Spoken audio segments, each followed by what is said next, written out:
देखिए एपी की जो सेकंड एक्सरसाइज है उसका ये एग्जाम्पल 1 है। Find the 10th term of the AP. ये आपको एपी गिवन है। एपी क्या है? 2 7 12। यहाँ पे कोई भी नंबर दिए जा सकते हैं, आपको क्या निकालना है? 10th टर्म निकालना है। तो 10th टर्म या जो भी टर्म निकालना हो उसका एक फॉर्मूला होता है T N is equal to A plus N minus one into T. Clear? यहाँ ए क्या होता है? First term. फर्स्ट टर्म कितना है? 2 है। First term is 2 plus N कितना है? मुझे टी 10th निकालना है। मुझे 10th निकालना है तो 10 आ जाएगा। ठीक है, 10th टर्म 10 हो गया। एन की वैल्यू 10। 10 में से एक कम कर देंगे 9। और डी, डी क्या होता है? Common difference. डिफरेंस कितना है? 2 और 7 में 5 का डिफरेंस है। कितना आ जाएगा? 45। 5 9 45, 45 प्लस 2 47। तो this is your answer. Clear? Next question देखिए। Find the AP. हमें एपी फाइंड करना है। एपी फाइंड करने का मतलब क्या है कि सीरीज के 3 टर्म लगातार हम निकाल के दे दें और हमारा एपी मिल जाएगा। चलिए, और ये दिया है nth टर्म। ये जो दिया गया है ये nth टर्म है। nth टर्म का मतलब होता है T N. T N is given 3n minus 5। ठीक है, अगर मुझे फर्स्ट टर्म निकालना है तो मैं T1 रख दूंगा यहाँ पे। T1 क्या हो जाएगा? फर्स्ट टर्म हो जाएगा। 3 इंटू 1 - 5 कितना आ जाएगा? ये 3 - 5। 3 - 5 कितना हो जाएगा? -2। तो फर्स्ट टर्म तो मिल गया -2। अब इसी तरीके से मैं यहाँ T2 रख दूंगा।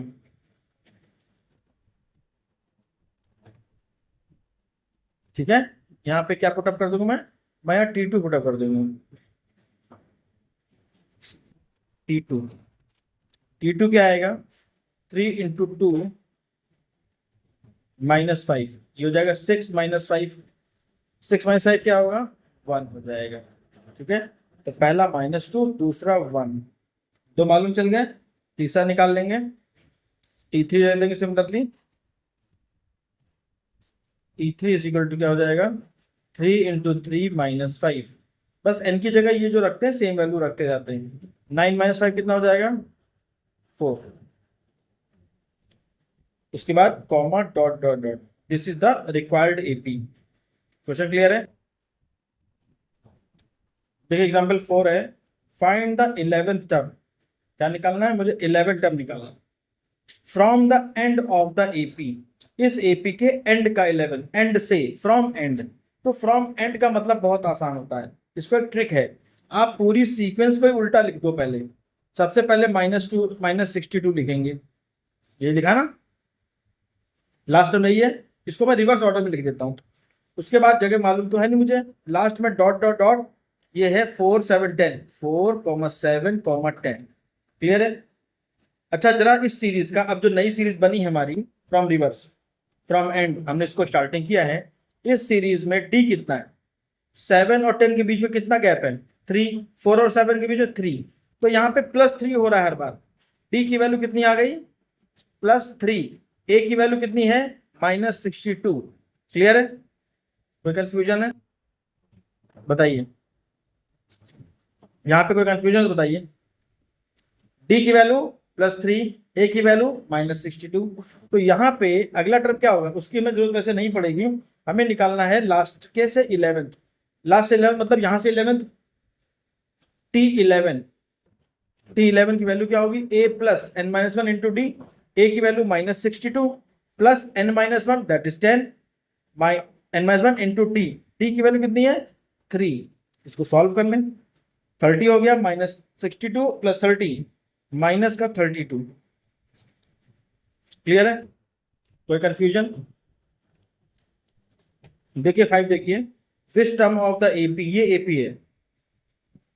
ठीक है, इस एपी यहीं तक है। एपी यहीं तक है। 21 माइनस 21 18 15 डॉट डॉट डॉट। इसका लास्ट टर्म मुझे नहीं मालूम, दिया नहीं गया है। पूछा गया है which term of the AP, इस सीरीज का, इस एपी का कौन सा टर्म -81 है? कौन सा टर्म मतलब एन की वैल्यू पहला है कि दूसरा है कि तीसरा है कि एनवा है? कौन सा ये टर्म है जिसकी वैल्यू -81 है? क्लियर? तो हमने मान लिया वो टर्म होगा Tn। क्या होगा? मान लिया let the term is Tn। ठीक है, यहां तक कोई कंफ्यूजन तो नहीं? Tn की वैल्यू रख देंगे। Tn इज इक्वल टू क्या होता है? a plus 21 plus n minus 1, n ही है यहाँ पे, इंटू डी। डी की वैल्यू कितनी है? 18 में से 15 हो रहा है, मतलब माइनस में 3 हो रहा है। क्लियर है? कोई कंफ्यूजन हो तो बताइए। Tn की वैल्यू कितनी है? अब अगले स्टेप में Tn की वैल्यू रख देंगे। Tn की वैल्यू गिवन है -81। सही है? कोई कंफ्यूजन? जरा भी कंफ्यूजन तो बता दीजिए। इस पूरी सीरीज से, इस पूरे इक्वेशन से हमें सिर्फ n निकालना है। क्या निकालना है? n। n कैलकुलेट हो जाएगा पक्का? चलिए देखते हैं, जरा सॉल्व कर लेते हैं। पहले इस 21 को इधर लाएंगे। -81 -21 is equal to n-1 into -3। Minus minus है, दोनों ऐड हो जाएंगे। 1 and 1 2 हो गया, 8 + 2 10 हो गया। कोई प्रॉब्लम? -3 था, -3 को यहाँ डिवाइड में ले आएंगे तो यहाँ पे बचेगा n-1। Is that clear? Minus minus terminate हो जाएगा, 3 से कट जाएगा। 3 3 ज़ा 9, 3 4 ज़ा 12। तो यहाँ पे बचा 34 इज इक्वल टू n-1। यहाँ तक सही है? अब देखिए n की वैल्यू क्या होगी? n इज इक्वल टू 34 -1 उधर चला जाएगा तो +1 हो जाएगा, दैट मीन्स 35। n की वैल्यू आ गई 35। n जो हमेशा होना चाहिए इंटीजर होना चाहिए। क्या होना चाहिए? अगर कहीं गलती से, ठीक है, अगर कहीं गलती से n की वैल्यू आती 35.1 या 0.2 या 0.5, इस तरह डेसिमल में आता, तो n क्या है? Number of term can not be in decimal, therefore 81 is not the term of this series. अगर n की वैल्यू एब्सोल्यूट इंटीजर आ गई तब तो ठीक है, ये इसका टर्म हुआ। 81 इस सीरीज का टर्म है। पूछा था ना which term of the AP, ठीक है। अगर ये टर्म डेसिमल में आया था तो कह देते 81 जो है -81 is not the term of this given AP. Clear? Also is any term zero. अब पूछा अगला क्वेश्चन क्या है? क्या इसका कोई टर्म जीरो है? अब जीरो पे चेक कर लेते यही काम। ठीक है, जीरो होने के लिए क्या होगा वो समझिए, ध्यान से देखिए जरा। बिल्कुल, अब मान लेते हैं कि एक जीरो इसका सीरीज, इस सीरीज का टर्म है जीरो। देखिए ध्यान से जरा, let there is a term जिसको हम जीरो कह रहे हैं, वो है Tn। अब इसको Tn नहीं, अब इसको मान लेंगे Tn। दिस इज Tn, इसकी वैल्यू क्या है? Zero. Now Tn is equal to a plus n-1 into D. D की वैल्यू कितनी थी? -3। Tn की वैल्यू कितनी है? जीरो है। Tn क्या हो गया? जीरो, है ना। -21 हो गया इज इक्वल टू n-1। ये -3 था, डिवाइड में आ गया -3, 7 आया। 7 इज इक्वल टू n-1, -1 उधर चला गया, 8 हो गया, है ना। 7 and 1 8, 8 is equal to n। इसका भी n आ गया, देयरफॉर जीरो भी इसका एक टर्म है। क्लियर? जीरो भी इसका एक टर्म है, और टर्म क्या है? 8th टर्म है। Give reason for your answer, reason दे देंगे। क्लियर है? कोई कंफ्यूजन? देखिए अब नया क्वेश्चन जो ये है, check whether 301 is the term of the list of the number. क्या इस सीरीज का 301 टर्म है? चेक करना है। मान लेते हैं दिस इज द Tn, ठीक है, और उसकी वैल्यू कितनी? 301। बट Tn का फॉर्मूला लगा दिया, Tn is equal to, Tn की जगह ये रखा। बात समझ आ रही कि नहीं? ये Tn की वैल्यू फॉर्मूला, a की वैल्यू 5, d की वैल्यू 6, सॉल्व किया पूरा, और n की वैल्यू आ गई this 50 whole 1/3, which is not a natural number, which is not a natural number. n हमेशा नेचुरल नंबर होना चाहिए। मैंने इंटीजर बोल दिया था, पॉजिटिव इंटीजर बोलना भूल गया था, ठीक है। n हमेशा क्या होना चाहिए? नेचुरल नंबर होना चाहिए, ठीक है, because n is a number of term, वो नेचुरली ही होगा। क्लियर? पहला होगा या तो दूसरा होगा। कोई कंफ्यूजन? तो नेचुरल नंबर नहीं है, therefore there is no term in the given list of the which is 301। समझ आ गया? कोई कंफ्यूजन तो नहीं? An AP consist of 50 terms. किसी एपी में 50 टर्म है। Clear? Which the third term is 12। Third term कितना है? 12। जो कुछ गिवन है वो लिखते जा रहा हूँ। थर्ड टर्म का मतलब A3 होता है या T3, A3 होगा या T3 होगा, यही तो होगा। आप A3 लिखोगे या T3 लिखोगे। थर्ड टर्म कितना है 12, comma, and the last term is 106। Last term को देखो दो तरीकों से दिखा सकते हो। लास्ट टर्म कितना है 106, एल लिखते हैं, ठीक है, क्योंकि एल का फॉर्मूला भी वही होता है जो टीएन का होता है, ठीक है, एल और टीएन का फॉर्मूला सेम होता है। अच्छा, L is equal to last term कितना है, इसमें 50 टर्म है ना, तो इसका जो T50 होगा वही तो लास्ट टर्म होगा, चाहे हम T50 लिख लें चाहे एल लिख लें, कोई प्रॉब्लम, ठीक है। ये दो चीजें मुझे मालूम है, इसका थर्ड टर्म मालूम है, थर्ड टर्म की वैल्यू 12 है और 50th टर्म की वैल्यू 106 है। Find the 29th term, find the 29th term. Question clear हुआ? क्वेश्चन क्लियर है? देखिए बिल्कुल आसान है। 29 टर्म निकालते हैं, टर्म निकालने के लिए हमें क्या चाहिए, किसी भी एपी में कुछ भी निकालने के लिए मुझे दो चीज चाहिए, ए और डी। क्या चाहिए? ए और डी, ये दो ही चीजें चाहिए बस।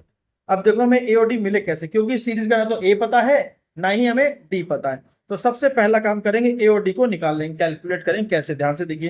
जो T3 गिवन है ना, ये एक इक्वेशन है और एक इक्वेशन ये है, दोनों इक्वेशन को सॉल्व करके ए और डी निकाल लेंगे। कैसे, ध्यान से देखिए। T3 का मतलब हुआ a plus N minus one into d, यानी a plus two d is equal to 12। क्या ये बात समझ आ रही है? T3 की वैल्यू क्या होती है, a प्लस टू डी, 12 हो गया। इक्वेशन 1 थी हमारे लिए। T50 का मतलब क्या हुआ, a plus 49d is equal to कितना है 106। ये इक्वेशन 2 है।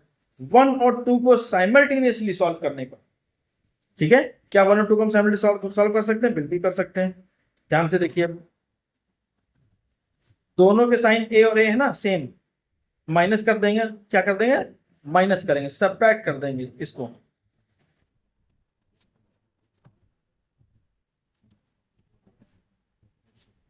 सेकंड इक्वेशन को पहली वाले से सब्ट्रैक्ट कर देते हैं, सब्ट्रैक्शन पे साइन चेंज हो जाते हैं, रिवर्स हो जाते हैं, ये और ये सेम है, कट जाएगा। 2d प्लस का माइनस का 49d, आंसर क्या आएगा, माइनस का 47d is equal two plus का 12 माइनस का 106, आंसर क्या आएगा बताइए, माइनस का 94। दोनों माइनस कैंसिल आउट हो जाएंगे, डी की वैल्यू कितनी आ जाएगी, 94/47। क्लियर? हाँ, 2 टाइम में कट जाएगा, कैंसिल करेंगे, डी की वैल्यू आ जाएगी 2। हमें डी मालूम चल गया। अब फ्रॉम इक्वेशन 1, ये जो इक्वेशन 1 बनाई थी हमने, ये वाली इक्वेशन 1 और ये वाली इक्वेशन 2, इक्वेशन 1 में ये डी की वैल्यू पुटअप कर देंगे तो ए मालूम चल जाएगा, ठीक है। अब लिखेंगे फ्रॉम 1, इक्वेशन 1 से a प्लस 2d, डी की वैल्यू होगी 2 is equal to 12, a is equal to कितना आ जाएगा, ये हो गया 4, 12 में से उधर 4 माइनस हो जाएगा, 12 में से 4 माइनस हुआ 8 आ गया। ए की वैल्यू मालूम चल गई 8, डी की वैल्यू मालूम चल गई 2। यहाँ पे कोने में कहीं लिख लेते हैं A is equal to 8, D is equal to 2। यहाँ तक सही है, कोई कंफ्यूजन तो नहीं? मुझे निकालना क्या था, 29 टर्म निकालना था, ध्यान से देखो। 29 टर्म की वैल्यू क्या होगी, A29 होगी ना या T29? थोड़ा स्पेस क्लियर कर लूं पहले।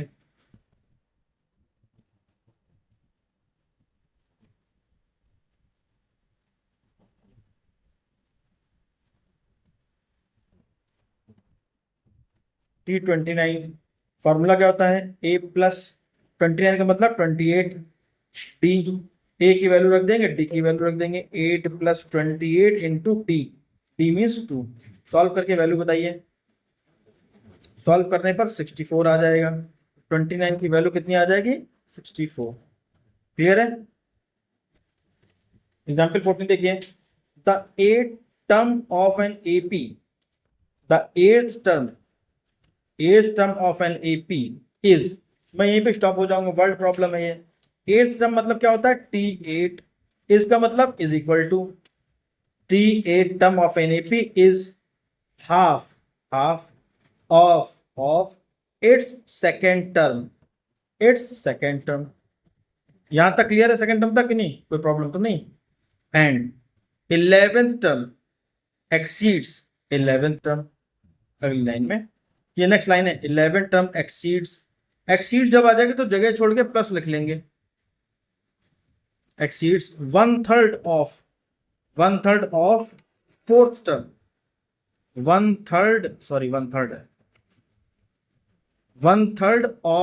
ये 1/3 of fourth term by 1।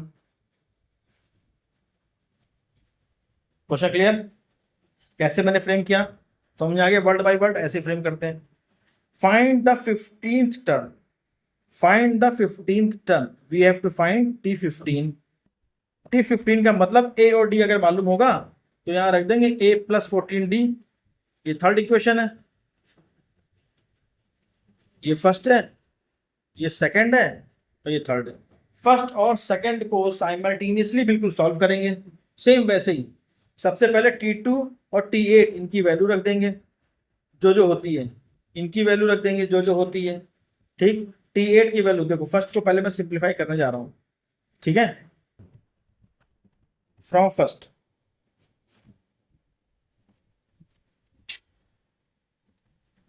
T8 का मतलब कितना हो गया, a + 7d 1/2। T2 मतलब a + d, ब्रैकेट लगा लेंगे, 2 से इधर क्रॉस मल्टीप्लाई कर दें, ये 2 इधर cross multiply, 2a + 2 7 14d is equal to, यहाँ बचेगा a + d। a और d को दोनों को इधर ले आएंगे, शिफ्ट कर लेंगे, ठीक है। शिफ्ट कर लिया तो इसके साइन क्या हो गया, चेंज हो गए सारे। ये माइनस हो गया, ये माइनस हो गया, इधर 0 लग गया। 2a में से एक a माइनस हो जाएगा, क्या बचेगा, क्या बचेगा, a बचेगा। यहाँ पे a कर देते हैं भाई, a हो गया, ठीक है। सिमिलरली 14d में से एक d माइनस हो जाए, कितना बचेगा, 13d, तो इसको कर देंगे 13, 13d इज इक्वल टू 0। ये इक्वेशन 1 बनी। इक्वेशन 1 से जो बनी ये हमारी स्टैंडर्ड फॉर्म में आ गई, a + d फॉर्म में, ठीक है। कोई कंफ्यूजन? इसका नाम दे देते हैं इक्वेशन नंबर 4। इसी तरह ये जो T2 है, सेकंड इक्वेशन है, ये वाली सेकंड इक्वेशन, इसको भी सॉल्व करके ऐसे ही a और d में बना लेंगे, इसको ही बना के छोड़ देंगे, ठीक। देखिए इसको सॉल्व करने जा रहे हैं। T11 का मतलब क्या होगा, a + 10d 1/3 है, 1/3 है, कोई प्रॉब्लम नहीं। ऑफ T4 का मतलब a + 3d, ठीक। एक मिनट, क्वेश्चन फिर से पढ़ते हैं। Half second term and 11 term exceeds 1/3 of 4 term, 1/3 of 4 term by 1, सही है। ये जो +1 था ऐसे ही लिख लेंगे, यहां तक कोई प्रॉब्लम तो नहीं है आपको, ठीक। ये 3 इसमें ही है, इस बार इसका क्रॉस मल्टीप्लाई नहीं हो पाएगा क्योंकि ये 3 सिर्फ इसमें है, इस 1 में नहीं है। तो पहले यहाँ पे एलसीएम लेंगे, क्या करेंगे, एलसीएम ले लेंगे। एलसीएम में 3 आ जाएगा, ठीक। जिसके साथ एलसीएम लेते हैं इसका मतलब ये हुआ ना /3, इसका मतलब होता है /3 और कुछ नहीं, फ्रैक्शन हो गया ना। 3 एलसीएम लिया मैंने, 3 एलसीएम लिया तो क्या आ जाएगा, ये +3d और 3 का इधर इंटू हो जाएगा +3, a + 10d। अब क्रॉस मल्टीप्लाई कर सकते हैं क्योंकि ये पूरे का कॉमन डिविजर है, होल डिविजर है। जैसे यहाँ भी था, ये जो 1/2 था पूरे का डिविजर था, ठीक है यहाँ पे, लेकिन ये 1/3 जो था वो 1 का डिविजर नहीं है। एलसीएम लिया, अब ये सबका बन गया, 3 क्रॉस कर देंगे। 3a + 30d is equal to a + 3d + 3। 3a में से इस a को माइनस कर देंगे, इधर लाके 2a बचेगा। 30d में से इधर का एक d माइनस हो जाएगा, 3d प्लस का 27d बचेगा, ठीक है। 30d - d, 30 में से 3, 27 ही बचेगा ना, इज इक्वल टू 3। ये इक्वेशन नंबर 5 बन गई। 4 और 5 को साइमल्टेनियसली सॉल्व कर लेंगे, ठीक है। 4 में काम करें, मल्टीप्लाई कर दे 2 का, 2a + 2 से 26d इज इक्वल टू 0। ये इक्वेशन बन गया 6। 5 और 6 को सॉल्व कर लेंगे, क्लियर है। फ्रॉम 5 एंड 6 दोनों को माइनस कर देते हैं, इसको 6 - 5 कर देते हैं। ऑन सब्ट्रैक्टिंग इक्वेशन 5 फ्रॉम 6 लिख लूँ या इक्वेशन 6 लिखूँ, कुछ भी कर सकते हो आप, नो प्रॉब्लम। इक्वेशन 6 फ्रॉम 5, ठीक है, माइनस करेंगे, देखिए क्या आएगा। यहाँ तक कोई कंफ्यूजन तो नहीं? ठीक। अब मैं बाकी सब डिलीट कर दूंगा, सिर्फ 5 और 6 रखूंगा।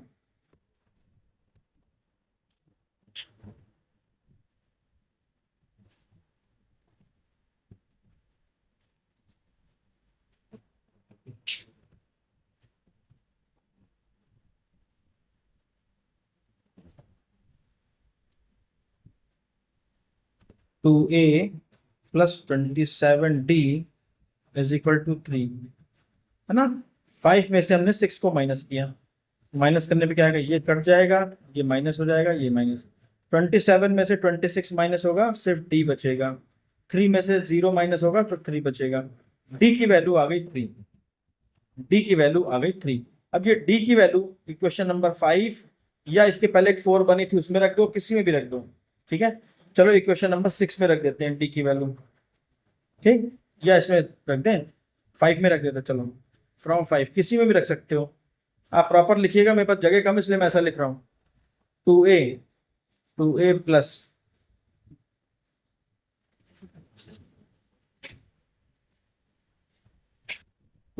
Plus 27 into 3 is equal to 3। इसको सॉल्व करिए, ए की वैल्यू निकालिए जल्दी से। माइनस का 39 आ गया, ए मालूम चल गया, टी मालूम चल गया, दो चीजें हमें मालूम चल गई। हमें निकालना था T15, यहाँ पे रख देंगे चुपचाप, ठीक है। क्या आएगा, ए की वैल्यू है -39 प्लस 14 इंटू डी, डी की वैल्यू 3, इसको सॉल्व करिए, T15 की वैल्यू आ गई। सॉल्व करके बताइए, इसकी वैल्यू आएगी 3, ठीक है, यही हमारा आंसर है, चेक कर लीजिए। क्वेश्चन नंबर 18 देखिए, if m times the mth term, पहले तो m टाइम्स समझिए, the mth term of an AP is equal to n times its nth term, then, यानी यहां तक ये जो इफ लगा है यहां तक, देन तक, ये हमें गिवन है, यहां तक हमें गिवन है, इतनी चीज क्वेश्चन में दी गई है। इसका हम यूज कर सकते हैं, find its m plus nth term, हमको ये फाइंड करना है। क्वेश्चन क्लियर हो गया, देखिए m times m into mth term Tm, सही लिखा मैंने, of an AP is equal to n times its nth term, सही, any problem, then find its real atom. पहले तो ये गिवन है, और जो निकालना है Tm प्लस n निकालना है। क्वेश्चन क्लियर हुआ। अब जो वैल्यू गिवन है Tm प्लस n की वैल्यू पहले होगी क्या, देखिए a plus m plus n minus 1 into D, यही तो होगा, इसकी वैल्यू मुझे निकालनी है। जो दिया हुआ इसी को सॉल्व करते देखते हैं क्या आता है, m इंटू Tm की वैल्यू क्या होगी, a plus m minus 1 into d, और ये इंटू था इसलिए होल इंटू हो जाएगा, is equal to n into a plus n minus 1 into t, m से इंटू ma, m से इंटू m इंटू डी कर देंगे पहले, md m minus 1 na plus nd n minus 1, यहां तक सही है, कोई कंफ्यूजन, ठीक। ma जो a वाले हैं वो एक तरफ, सब एक तरफ ले आएंगे, सबको इधर ले आएंगे, जब सबको इधर लाएंगे तो बड़ा सिंपल तरीका है, यहाँ पे मैं माइनस लगा दूंगा और यहाँ पे माइनस लगा दूंगा, इज इक्वल टू 0। ma और na इन दोनों से a कॉमन है, बचेगा m माइनस n, क्या सही लिखा, दोनों में से a कॉमन है ना, m माइनस n बचेगा। अब ये वाले जो टर्म है, ये वाले t वाले, उनमें से क्या क्या कॉमन हो सकता है वो देखते हैं जरा। t तो कॉमन है, सबसे पहली बात, प्लस का d कॉमन ले लिया।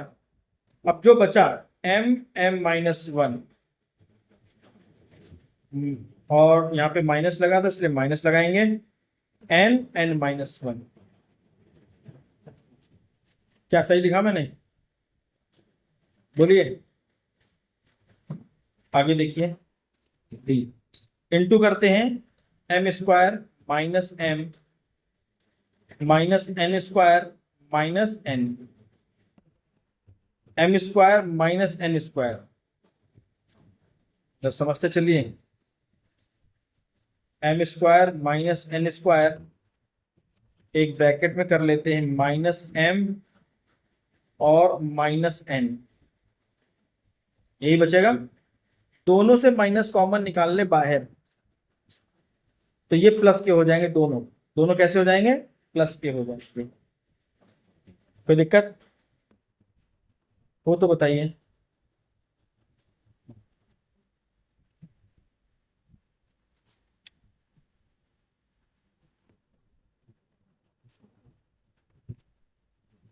देखिए यहाँ पे एक मिस्टेक है, माइनस एन का जब इस 1 से इंटू करेंगे -1 से, तो minus n into n minus n का माइनस माइनस प्लस हो गया। यहाँ क्या बचेगा? प्लस।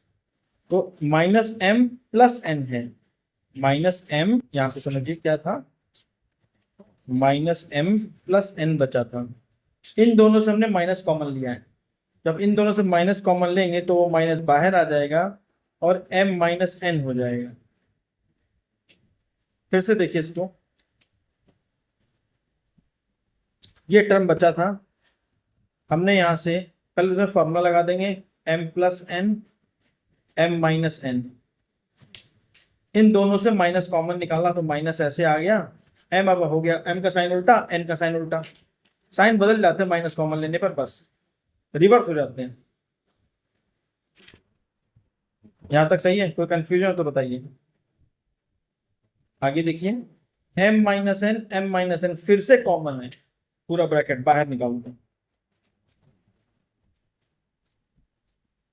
जो बचेगा वो ये m प्लस एन बचा, ये बचा माइनस साइन, और ये तो निकल गया पूरा, तो 1 बचा यहां से।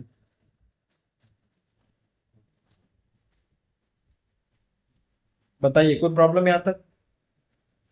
कोई प्रॉब्लम हो तो बताइए। सही है?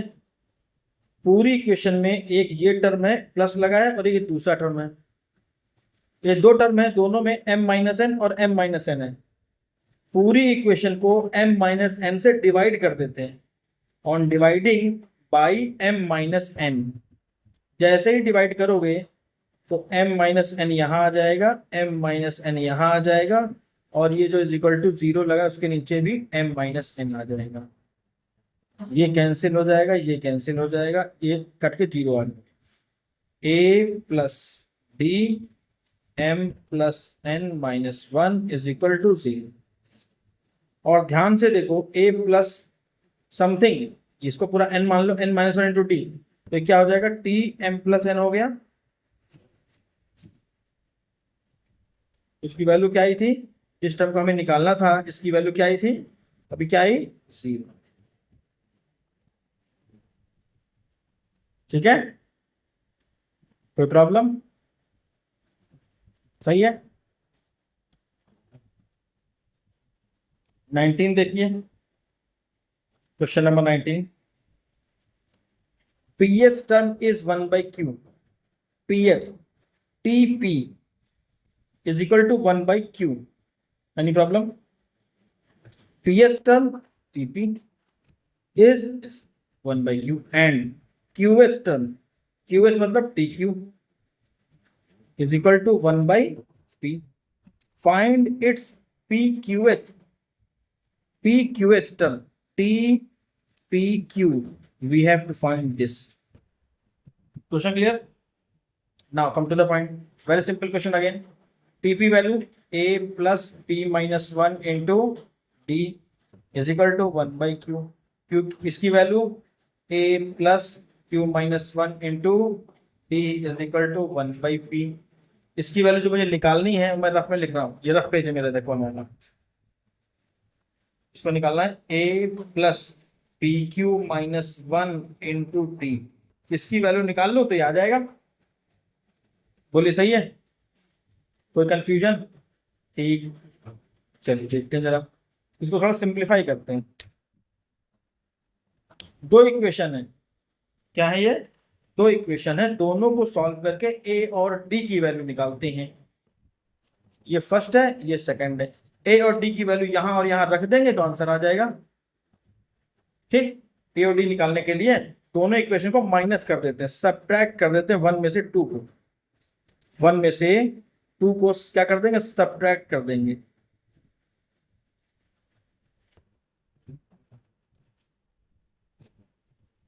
Minus minus minus, sign change हो गया, ये कैंसिल हो गया, ये जो बचा उसको लिख लेंगे p minus one into D, ये तो प्लस था, ये अलग सब माइनस हो गया तो minus q minus one into d is equal to one by q minus one by p. Is that clear? Any confusion? सही है, आगे देखिए, p माइनस वन सॉल्व करते हैं, p D minus D minus Q D, अभी देखो minus भी open कर रहे हैं इसलिए माइनस भी हो गया, ये माइनस माइनस प्लस हो जाएगा, d is equal to one by q minus one by d, ये कैंसिल हो जाएगा, दोनों से डी कॉमन हो गया, p माइनस क्यू बचा, यहाँ पे ये है q p is the LCM, ऊपर आ जाएगा p minus q, p minus q, सही है, d is equal to p minus q upon Q p, ये वाला ब्रैकेट यहाँ आ जाएगा, p माइनस क्यू, ये और ये कैंसिल हो जाएंगे, पूरा पूरा वन अपॉन पी क्यू या क्यू पी एक ही बात है, d की वैल्यू आ गई। सही है, कोई दिक्कत? अब d की वैल्यू किस में रख दें, पहली वाली में रख दें, from one, from one, A plus P minus one, D की value one upon Q P या पी क्यू एक ही बात है, वन अपॉन क्यू, ये पूरा पी क्यू, इसको सबको, इसको जब इंटू करेंगे तो p minus one into one क्या हो जाएगा, p माइनस वन हो जाएगा, और ये पूरा ऐसे हो जाएगा, पी क्यू हो गया, इसको उधर शिफ्ट कर देंगे, a is equal to one upon q minus p minus one upon P q, LCM ले लेते हैं, p q is the LCM, q से डिवाइड करेंगे इसको तो p बचेगा, p का ऊपर वाले वन से इंटू p हो जाएगा, माइनस पी क्यू से डिवाइड किया वन आया, वन का न्यूमरेटर से into p minus one, bracket लगा के p माइनस, ब्रैकेट ओपन करेंगे तो ये माइनस हो जाएगा, ये प्लस हो जाएगा, ब्रैकेट खत्म, ये कैंसिल हो जाएगा, a की वैल्यू क्या आई, one upon P Q, D और ए दोनों की वैल्यू भी सेम है, one upon P Q, one upon, कोई कंफ्यूजन?